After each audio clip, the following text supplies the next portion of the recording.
Hey everybody, wake up. This is Wake Up with Mark Joyner, episode number 81, and today we'll be talking about the that's not going well. The superhuman6.com 7-day challenge, day 5. Boom.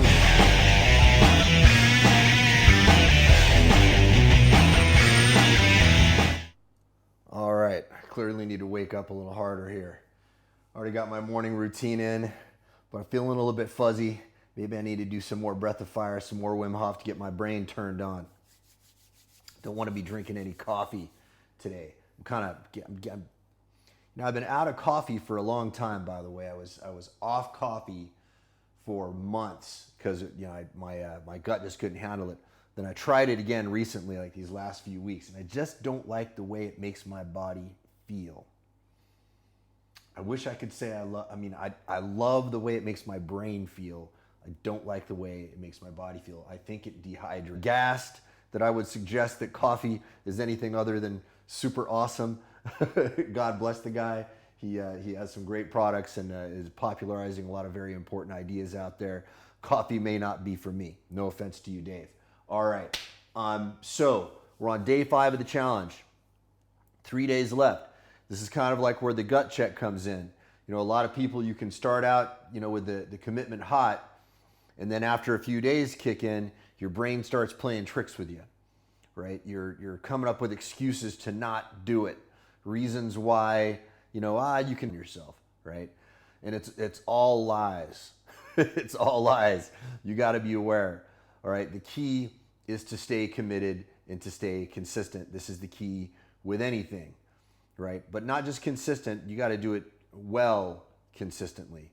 They say that it's not practice that makes perfect, but perfect practice that makes perfect. Now, it's kind of a double-edged sword. If I had to choose between not showing up at all and showing up and doing it half-ass, I would show up and do it half-ass because at least you're showing up. But you got to get to a point where you're showing up and you're doing it properly every single time. So, if you look at what some of the special operations guys do in their training, a lot of the training is emphasizing people doing things right the first time and then showing up and giving your all every single time. This is the exact opposite mentality that most of society has been trained to be into these days. Mostly it's about mollycoddling each other and, showing up and doing your best and consoling everybody when things don't work out for them. What does that do if that becomes our culture? That makes everybody weaker. It makes the entire culture weaker. It doesn't do those people that we profess to be helping any favors. If we wanted to do them a favor, we would demand that they rise up to the occasion and give their absolute best.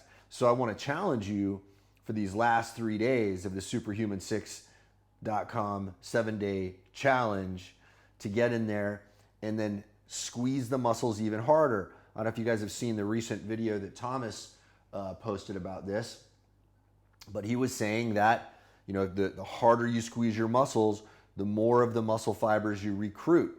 We were talking about this a little bit yesterday, right? That this whole thing is about training your nervous system to turn on muscle fibers that are normally not turned on.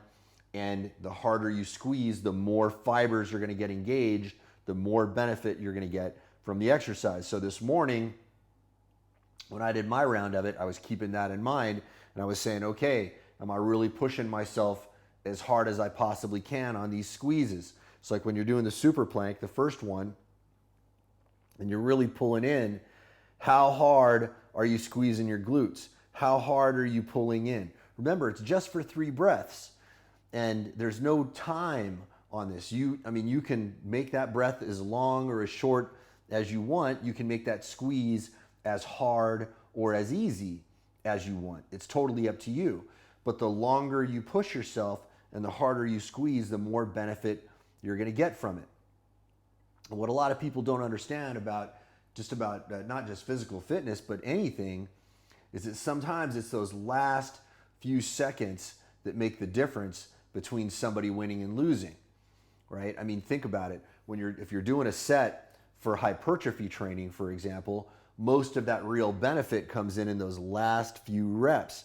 I mean, you're not really getting the training effect in the earlier reps, but when you get, into those later ones where the muscle fibers are starting to tear a little bit and you're really pushing yourself into the maximum range of your capacity, that's where you build the strength, because it's like you're sending a signal to the body saying, hey, in order to survive, we require a new set point that is a little bit higher and a little bit harder than what we had before.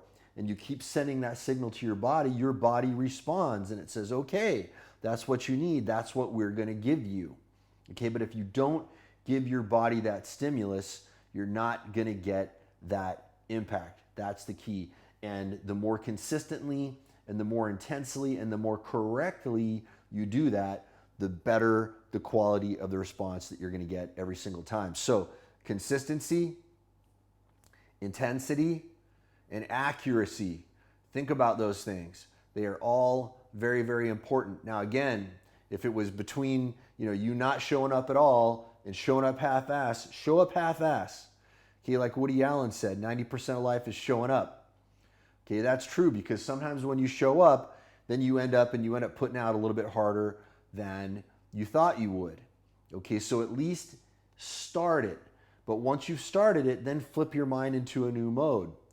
So if you're sitting there thinking, should I do it? And then you're thinking in your mind, man, this is going to be really, really hard. Well, then you might not be, likely to do it.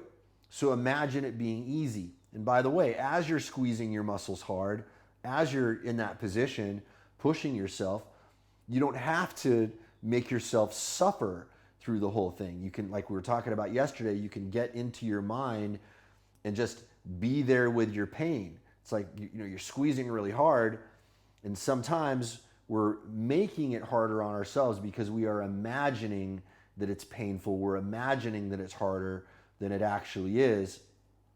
So a really good coping mechanism is, all right, let me squeeze as hard as I can and let me sit here and be with the pain. Let me think, how hard is this actually?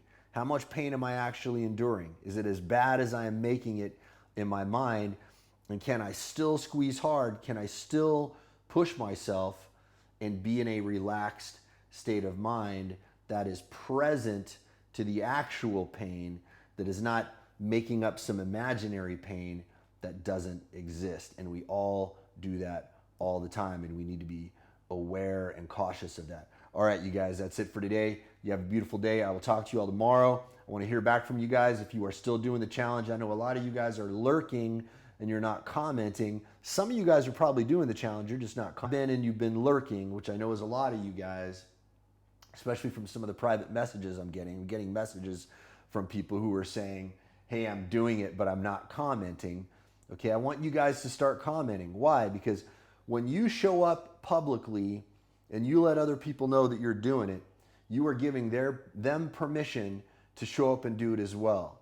All right? It is an act of generosity to show that you're doing it. You're not showing off, you're not bragging, you're actually inspiring somebody else. So let's see a little bit more of that today. All right, you take care, guys.